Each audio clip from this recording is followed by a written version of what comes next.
leader, if they're cool, calm, and collective, their subordinates will be as well. The biggest thing that I think with a good leader is a guy that's very calm. If the leader is losing his shit, everybody else is gonna lose their shit too. Most people only know about SWAT from what they see on TV or social media. But what does real leadership look like when everything goes sideways in the moment? I sat down with Ruben Alvarez, a veteran SWAT officer and Jiu-Jitsu black belt, to discuss just this. We dive into keeping it cool under pressure, the weight of responsibility, and the mindset it takes to make the call when everyone's looking at you. This Untitled interview starts now. When you're in charge and things start to go wrong, what does leadership actually look like in that moment? So we have on the team, we have like tiers of leadership. You know, you have a team leader, you have assistant team leaders and things like that.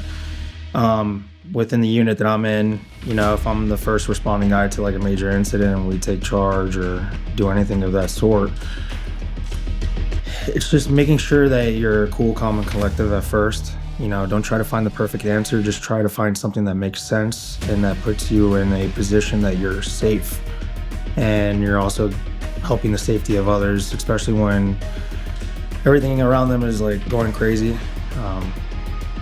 You want to be that person that they look at you and you're calm and they're like, okay, I'm going to prime off of him, you know, make sure I'm calm too, and that way everything becomes calmer within the chaotic situation, I believe, for like a leadership position. So basically what I'm just saying is a leader, if they're cool, calm, and collective, their subordinates will be as well.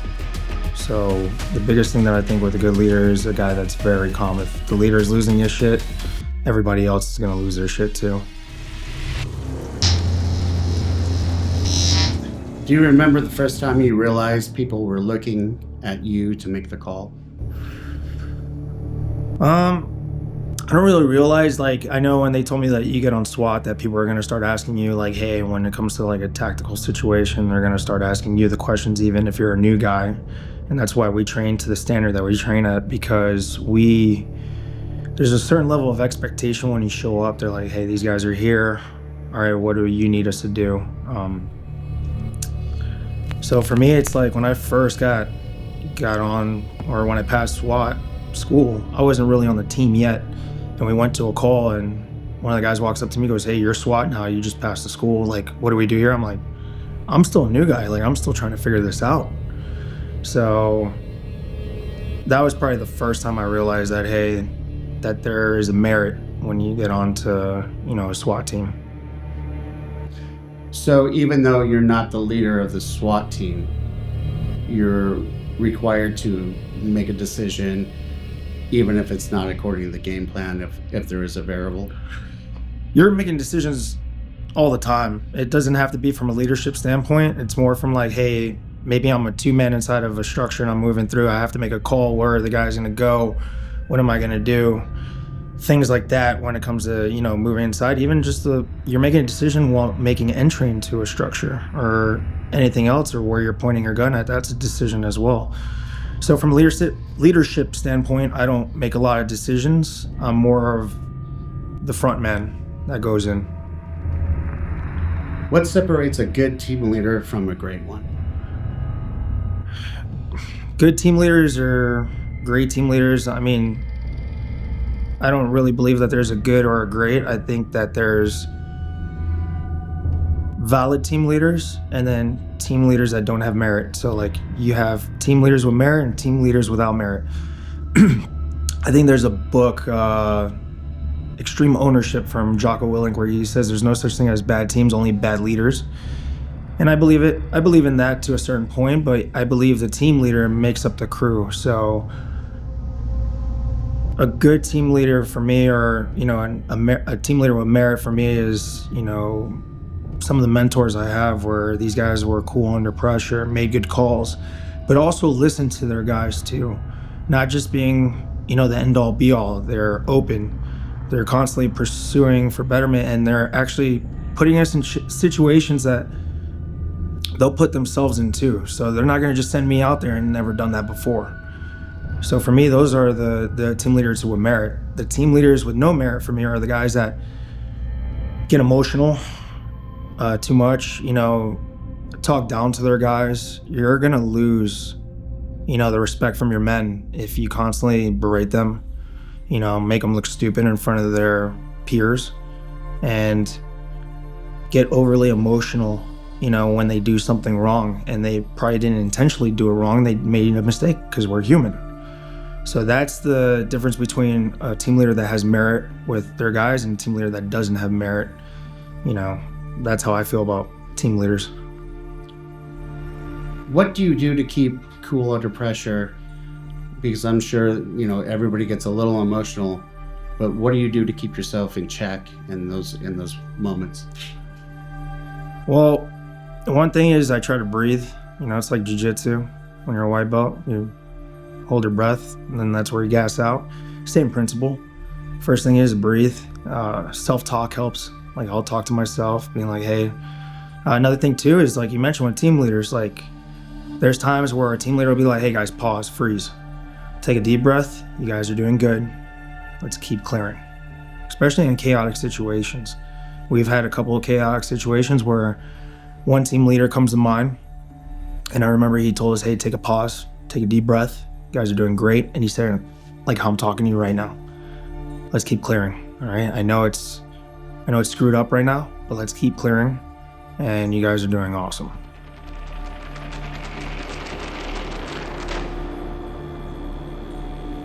How do you balance taking input from your team versus making that hard call?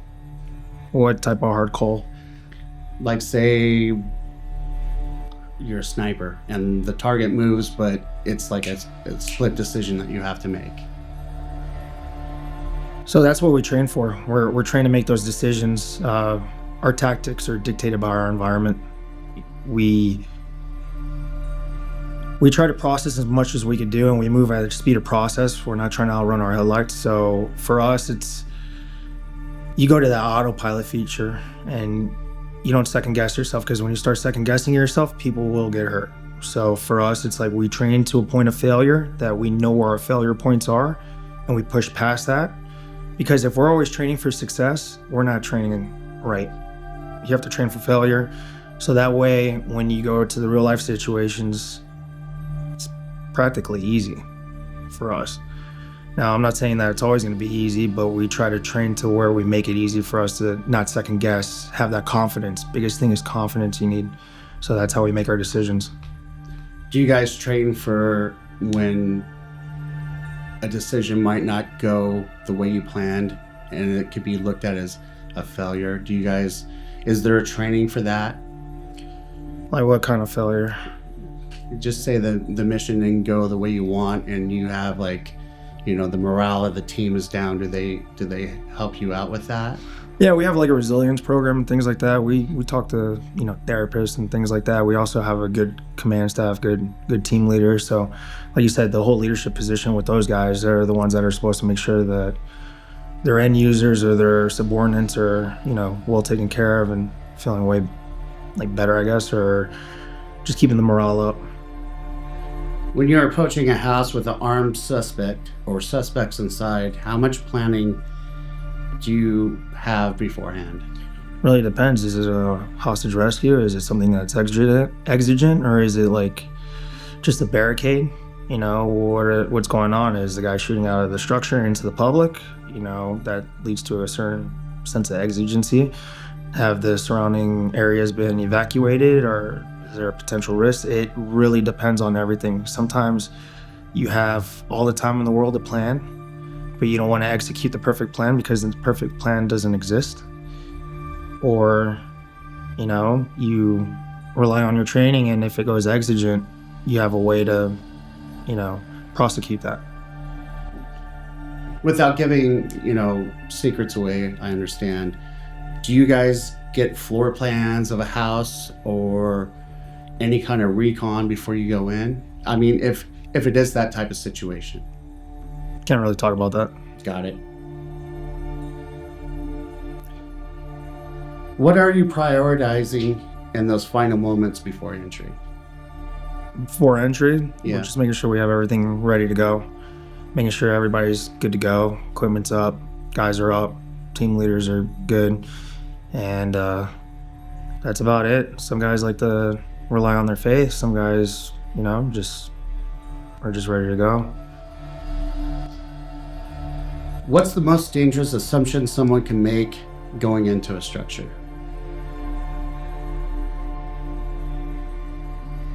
I would say that there's not somebody in that structure that's willing to hurt you or cause harm. A sense of complacency.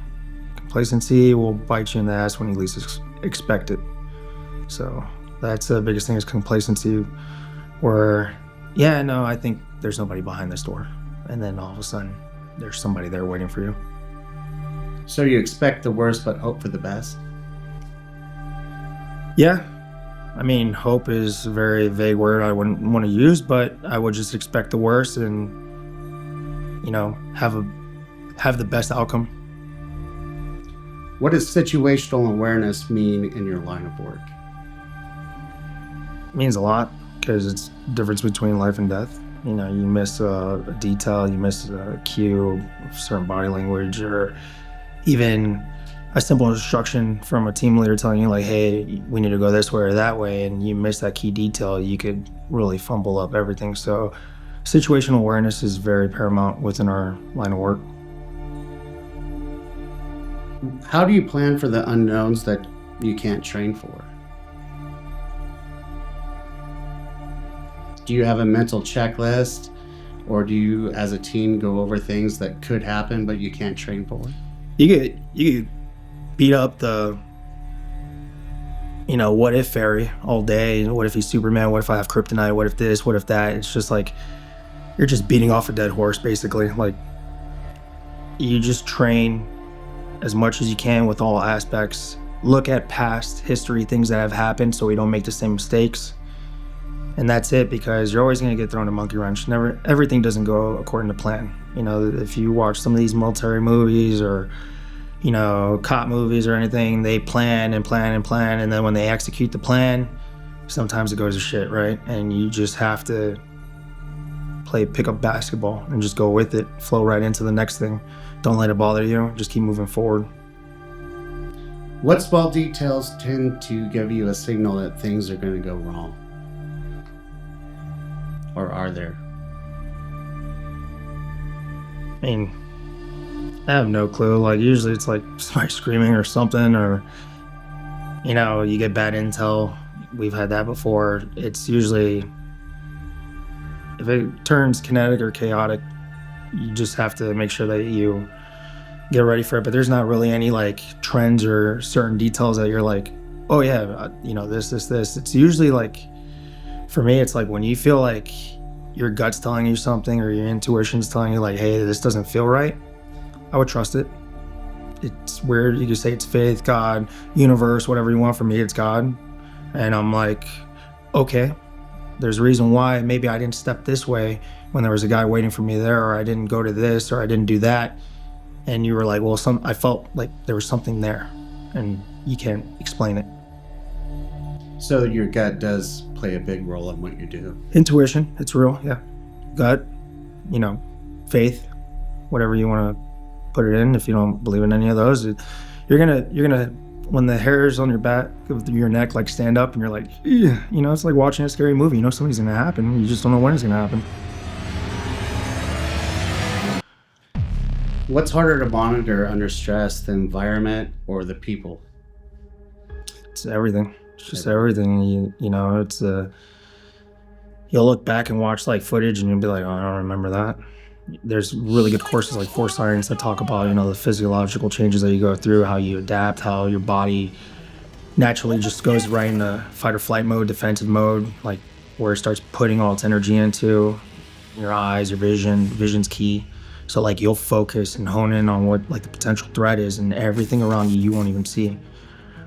You won't see dogs running past you. You won't hear anything. You'll have auditory exclusion, certain things like that. So the environment shrinks to like where you're looking through toilet paper tubes, and you're like, oh my God, and then it opens wide back up. And then sometimes you're cool, calm, and collective, where you train so hard where you notice everything in its slow motion. It really depends on the person, the level of training, how much stress have they been put through, what kind of training are you doing? Are you doing a lot of stress inoculation training with, force on force aspects with people that are actually fighting back, or are you just shooting paper targets that just look at you and that's it? So it's things like that. It all revolves around the training and experience.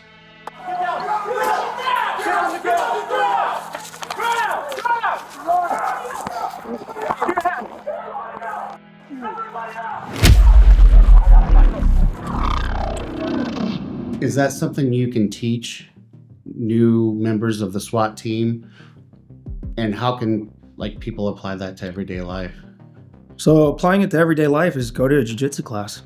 For me, it's jiu-jitsu. You learn techniques, you roll, and then you validate your technique with the sparring. So when you're rolling, when you first start off, you're just trying to survive, you're losing your breath. Then when you get up and start training more and more and more, you learn how to breathe better, you learn how to control yourself, things like that. And you could just apply the same thing with the new SWAT guys.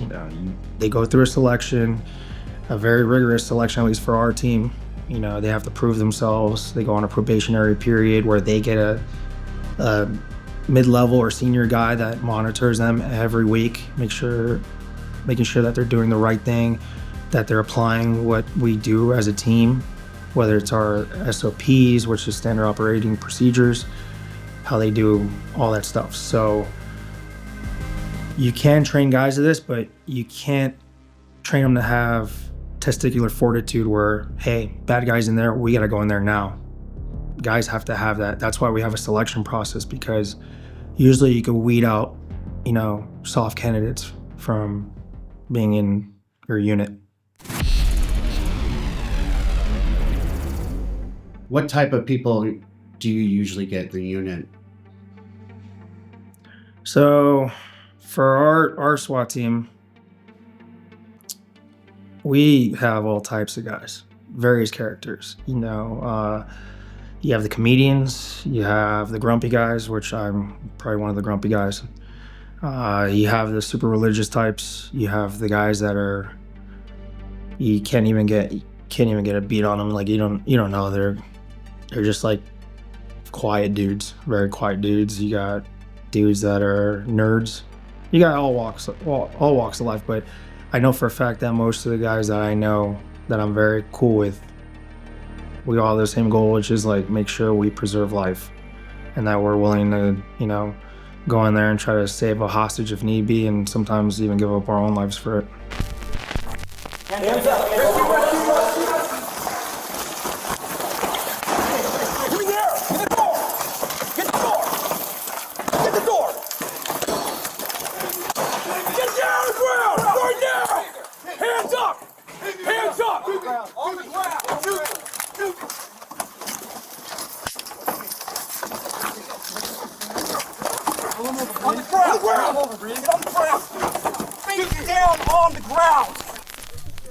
What is the responsibility like when you feel like you have to carry the team, not maybe carry it, but be a big part of this wheel, and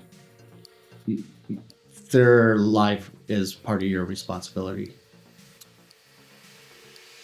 Well, I don't have to carry the team. The team's been carrying itself for years and years and years. I just want to play my part and just be something positive within the team. So for me, it's legacy. Hey, there's a lot of guys that are on the board with their names, etched into placards, team flags, pictures. If you go into our team room, it's very nostalgic.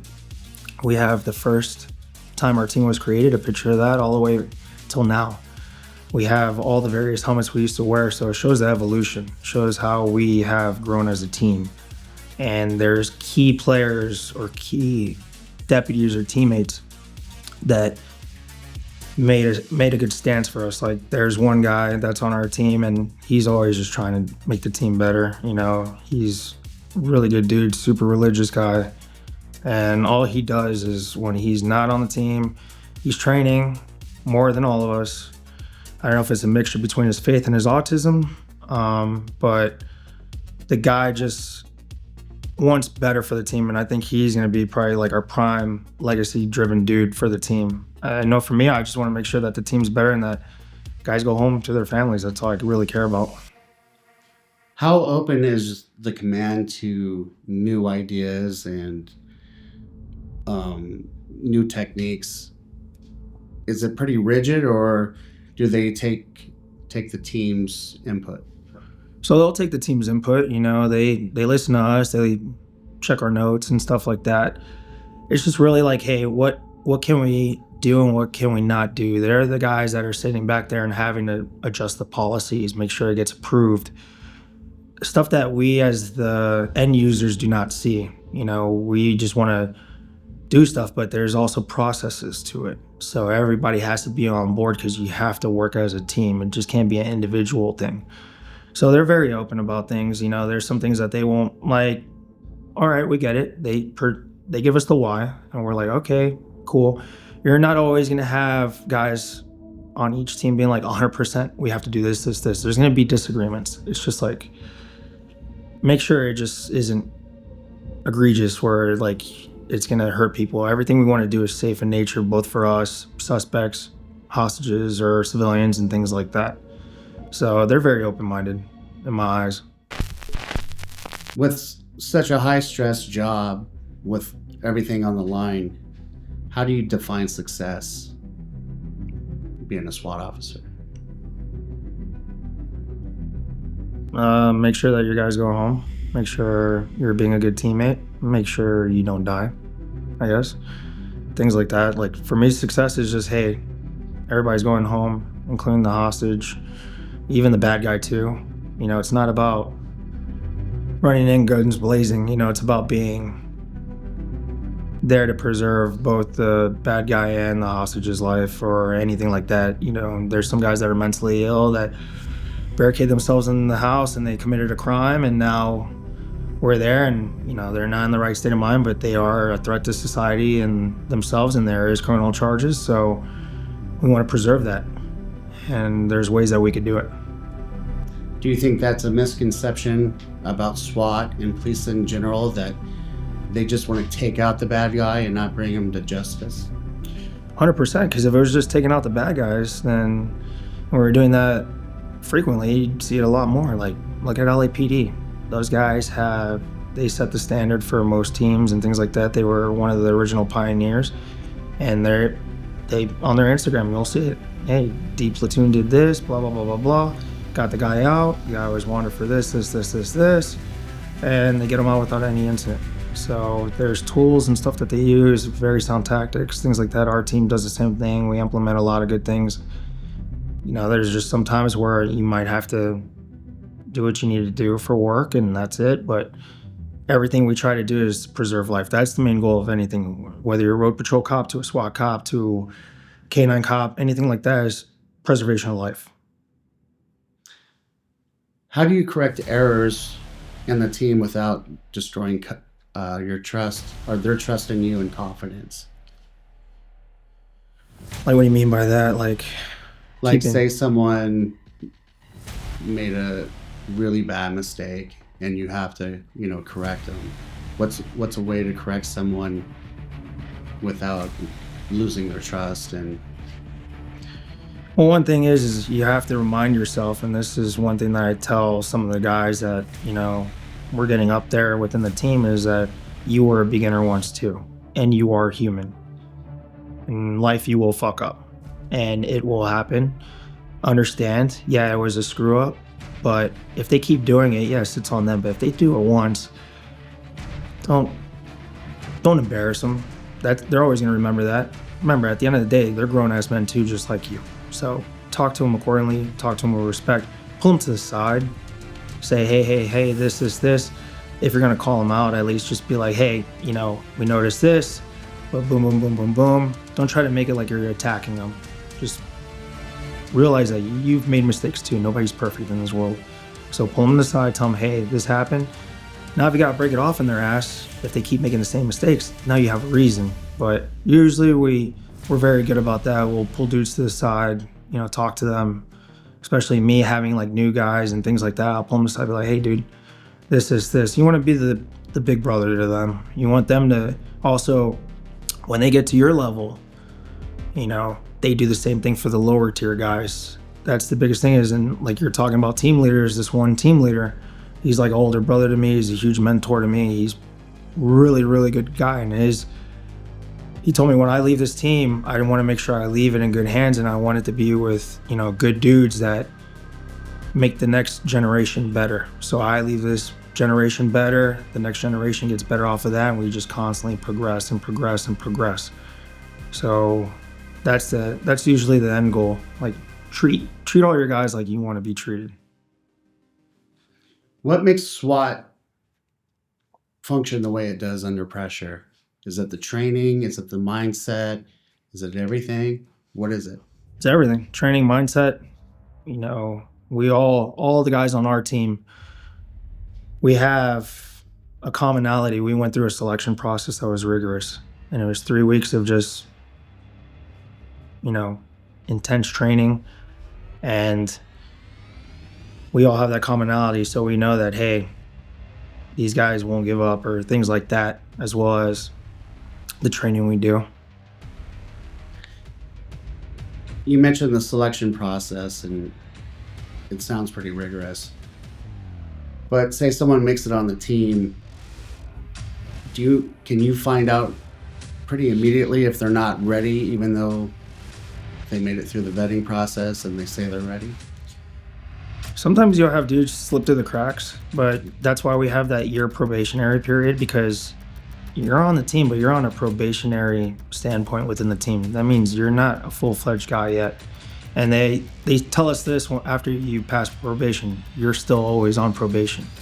You could do something that brings dishonor to the team, you're out. You do something that's careless, that could put lives at jeopardy, where it's egregious, you're out. So there's always a standard, and you always have to live up to it, because if you don't, you're out. So it applies to all the guys like me, team leaders, commanders, the XO we have, any position within SWAT, your job is at risk every day. You're almost out. And you're dealing with people that, like you said, might not be in the right mental state. How do you deal with that and make it where you look the best you can, because you're wearing the body cams? Mm-hmm. You know, are there steps you take? Is there a checklist to make sure that you're doing everything correctly before you go into a situation? Yeah. That's the reason why we have command and control. You have, you know, the team leaders and the people that tell the team leaders what to do, like the commander, the executive commander. They're the ones that are developing the plans, getting also to not only a SWAT, just a bunch of dudes with plate carriers and guns. You also have attached to us a logistics unit that has, you know, all our equipment. You have a hostage barricade team, which is negotiators that know how to talk to them. We have canine assets, we have aviation, we all work together. So within SWAT, there's a lot of functions there too. And we have medics as well. So usually the commander will implement whatever plan we're gonna do, and then it's our job to, you know, do it. How does this job change the way you see everyday people? Changes a lot. Like, you start reading people, you start looking at them, seeing what's going on, just from experience and things like that. Most people are living in a bubble. They don't really realize like what's really out there, the evil that, you know, really exists. And it sounds cliche and things like that, but there's a lot of evil people out there that just want to do harm, or people that just want to take from people that work hard and things like that. And most people go their whole lives never experiencing that, but for us, we're watching people experiencing that on their worst days, and we're the ones responding. So average person probably goes through 2 to 3 maybe critical incidences in their life, or, you know, really high intensity incidences in their life. With us, we're doing that on average probably 5 to 6 critical incidences a day, maybe, depends. Or for the team, like if the team's going out, we'll have, you know, probably upwards to 3 or 4 operations a week. How do you relate to someone that you look at what they're going through and it's nothing like what you just left work? So the biggest thing is don't compare traumas. Like, my trauma is worse than yours. No, because everybody's different. Everybody has a different walk of life. We have to stop doing this whole thing where we're like, oh, I'm going to compare myself to you and blah, blah, blah, blah, blah. I'm me, you're you. That's it. You had a bad day. All right, it might sound stupid to me, but it's not stupid to you, right? And there's things that I have bad days and I flip out and it's over nothing. And my buddy will be looking at me like, why are you freaking out over this little thing? There's nothing. But for me, it's a big thing. And it's just that perception. Everything's about perception on how you feel. It's also life too. Some people have different walks of life, different experiences, different upbringing. So for me, it's like, all right, you had a bad day. What happened? Okay, cool. You don't need to compare the traumas to each other. Just be there, I guess. How do you come down after a high-risk situation? I listen to Backstreet Boys. No, I'm just kidding. Or maybe. I don't know. Usually, like, I chill out. Some days I come home, after rough days, I'll probably just put on a vinyl, stare at the wall for a little bit, and drink my old fashioned. Some guys like to work out right after. Some guys like to read, their Bibles. I'll read the Bible sometimes after too. Really just depends, the mood. How important is faith to you and your job? To everything. Faith's everything to me. It wasn't for a while, and then,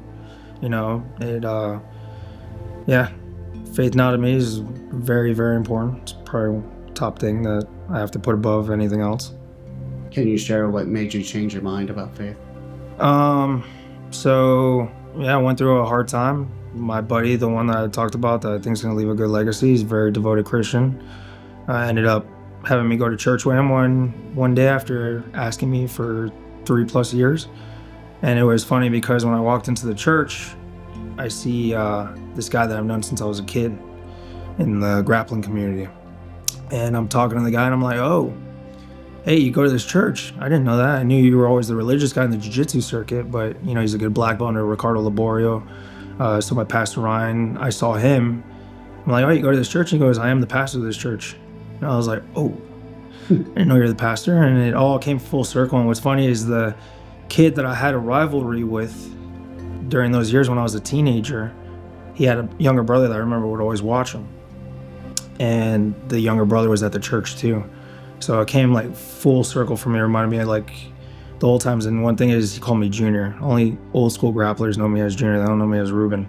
So it's been a while since I heard the name Junior, unless if it was from my father. So that was like an eye opener for me.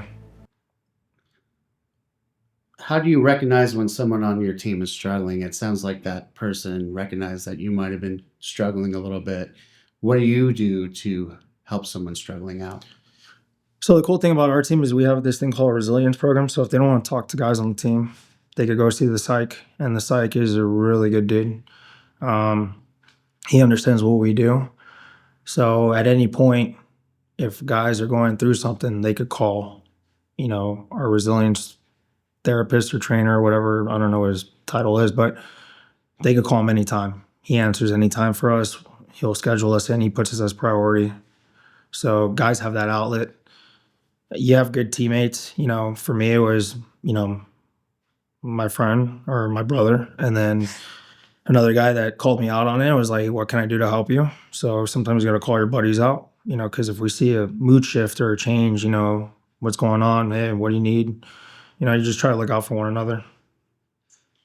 So the SWAT team is actually a teammate situation. It's not just a bunch of guys that work together. Like you guys, I would assume being in such high stress situations, you have a bond with these people that you might not otherwise.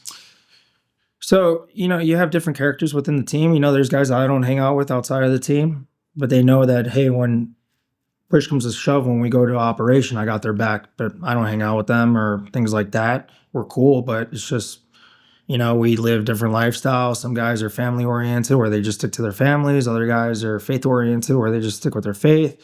Some guys are very big on training. Some guys hang out a bunch. There's a group of guys that they all, get together, go watch like football games, things like that. I'm not that guy. I don't really watch football or anything, but there's a couple of dudes that I hang out with, I go to church with or go see concerts with, and 2 dudes that are on the team that are very close with me. They're like my brothers.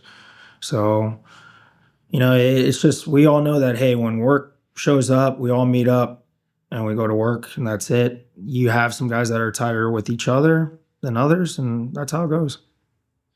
How do you keep doing this job year after year without burning out? I mean, you're going to get burned out. It depends on like how fast paced your team is, things like that. It's just to remember to also take the breaks when you need it. Let guys know, hey, do this. Also have hobbies outside of it. Just don't make everything be about this one subject. Lean on other things like, I don't know, go paintball, go to concerts. For me, it's concerts. I go to a ton of concerts, train jiu-jitsu, go travel, do a podcast talking about, SWAT stuff, I guess. I don't know. But just things like that, just keep your mind occupied. Don't always make it be about work. You brought up jiu-jitsu a lot. Is that what keeps you sharp when things get dangerous and your line of work?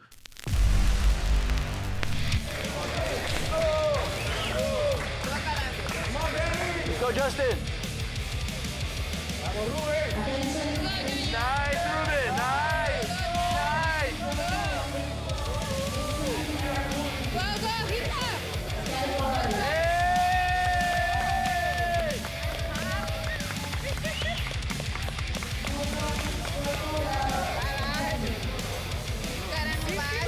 Nice, Ruben.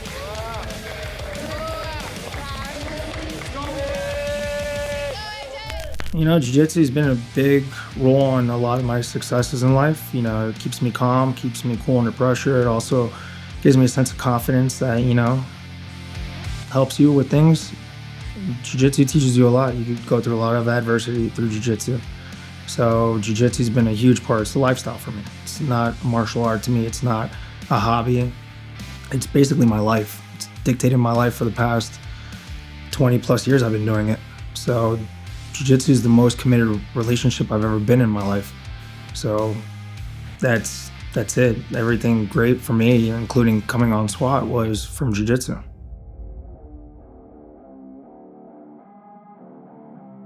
What is it about jiu-jitsu? I mean, you've touched on it a little bit, but what is it about jiu-jitsu that keeps it so fresh to you? You're a black belt. How long you been doing jiu-jitsu, first off? Over 20 years, since I was 14, 15. I'm 34 now.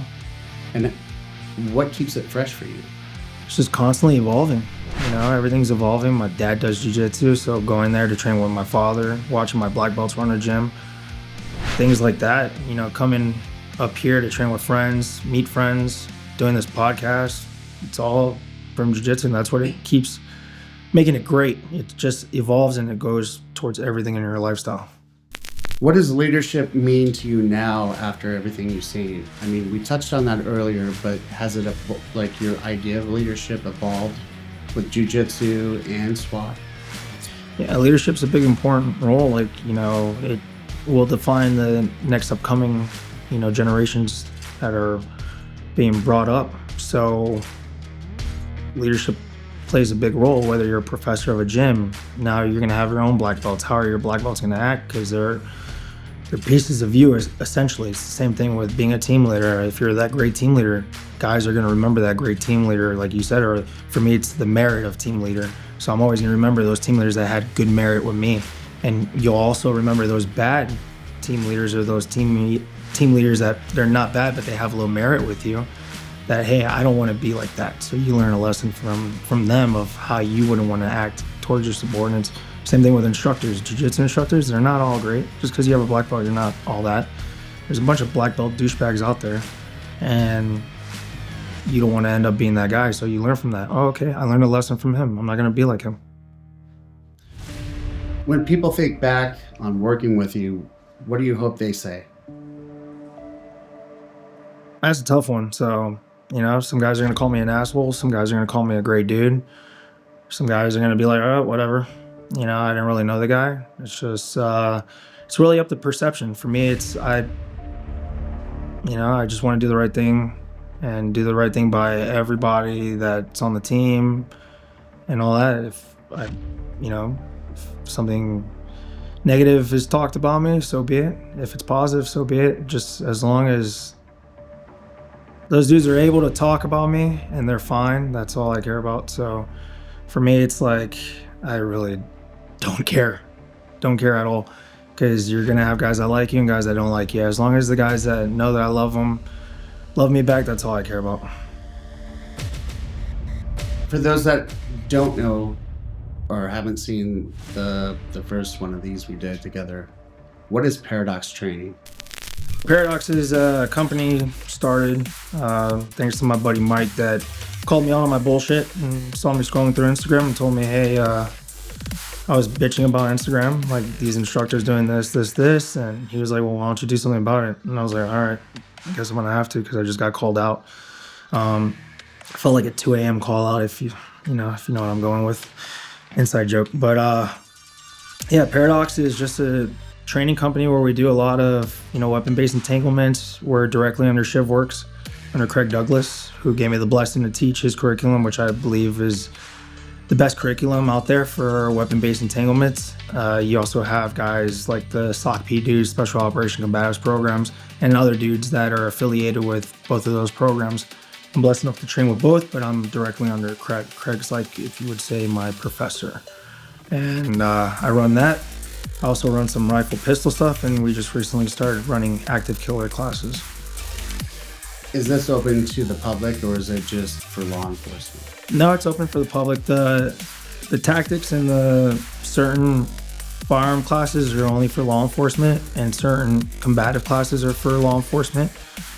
But other than that, like our ECQ, C-Skill Builders, open to the public. We have rifle pistol classes that are open to the public. We don't teach tactics when it comes to building tactics and things like that to the public. That's not our responsibility. That's not within what we want to do. Everything we want to do is based off of like, hey, what are you going to do as an everyday concealed carry or just regular citizen walking on the street? How would you defend yourself? What is ECQC? Extreme close quarter concepts. It's basically upright grappling and a little bit of jiu-jitsu mixed with guns and knives.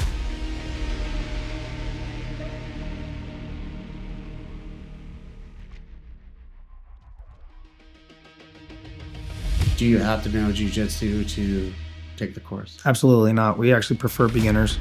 We don't want guys with bad habits thinking like, hey, let me try this. Like, you're not going to pull guard in real life, things like that. And you also have a certain set of tasks versus priorities within your operating system, which is your checklist within your head of what am I going to do here? Because there's things in jiu-jitsu that you cannot apply within a weapon-based entanglement. There's things in wrestling you can't apply within a weapon-based entanglement. So unless you've been through it in a course, you wouldn't understand. These are techniques that you use almost every day in SWAT then?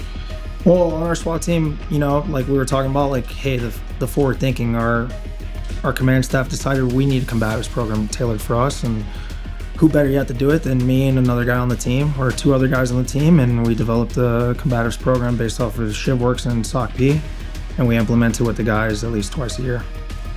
What is it about the Craig Douglas method that is different than most or others? So with Craig's a unique individual. Like, he also weaponizes language, like how to talk to people, how to do this, how to just not get into the fight. The main core principle is try to de-escalate everything, talk your way out of it. But if it goes bad, have these principles to do it. What I like about Craig is that he is experienced behind it. Like, the reason ShivWorks was started was because of near-death experiences, and he understood that, hey, what we're doing within a law enforcement capacity when it comes to hands-on situations is not working. So what do? He ends up grabbing like leather jackets or motorcycle jackets, motorcycle helmets, gloves, and training guns, and going to town and seeing what works and what doesn't work. And we constantly pressure test it. You use sim guns in your classes, is that correct? Yes, for the evolution process, we use sim guns. We just don't throw you out there and tell you, hey, here's sim guns, fight like a bunch of animals here. No, we give you a bunch of modalities to learn how to train, what we expect from the training, how are you gonna do this, how are you gonna process this, how are you gonna implement it. We also tell you ways to like go through that checklist, the pros and cons of this and that, So we're not just throwing you out there, we're letting you start drilling and drilling and drilling, and we'll put like little micro, stressors in there, and then we'll put you in the evolution where there is a T-gun. Because in real life, your butt's gonna pucker and you wish you had a bidet next to you and you gotta fight somebody with a gun.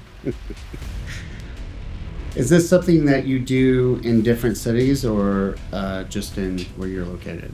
Nope, I travel. I've done a couple for hosting agencies, law enforcement agencies, where I did our, law enforcement courses, and then done some at some private ranges or jiu-jitsu gyms. We set up anywhere. We could go anywhere. I've taught in Vegas, I've taught in Texas, I've taught all over. So we're able to set up and make the curriculum around our environment. If people are interested in taking that course or getting a hold of you to find out more about it, how do they contact you and find you? They could go on our website, paradox-training.com, or follow us on Instagram at paradox_training. Thanks a lot for doing this. I do have, if I can find my phone, I have a question that I picked out that someone submitted. Oh, great. And let's see what it is here. Are you gonna say their name, or is it anonymous? No, we can say their name. So this is from Austin Alvarez. And his question is it true that if there's a SWAT raid at 4 a.m., it was planned? And I asked him can you explain the question with a little more context? He said, I heard that if they do a raid on an apartment at 4 a.m., it's deliberate and planned out, not just a response call. Teams raid a home in Jefferson County, taking several people into custody. This happened this morning over on West Bowles Avenue. Well, I like how people say raids. It's not a raid. It's an operation. It's a warrant for something of some sort. It depends. Various teams do various things. I don't know about the 4 a.m. stuff. I'm not going to divulge what we do, but I like when people are like, oh, they just raided the house. No, we have authority and intent to be in that house. It's not a raid. It's us performing the responsibilities of a warrant. So if we're going into the house, we have, the authority and intent to be in there. Ruben, I love talking to you, and I really appreciate you taking the time to talk to me on camera, and I wish you the best, man. Thanks, brother. You too, man. Appreciate you, and keep doing what you're doing.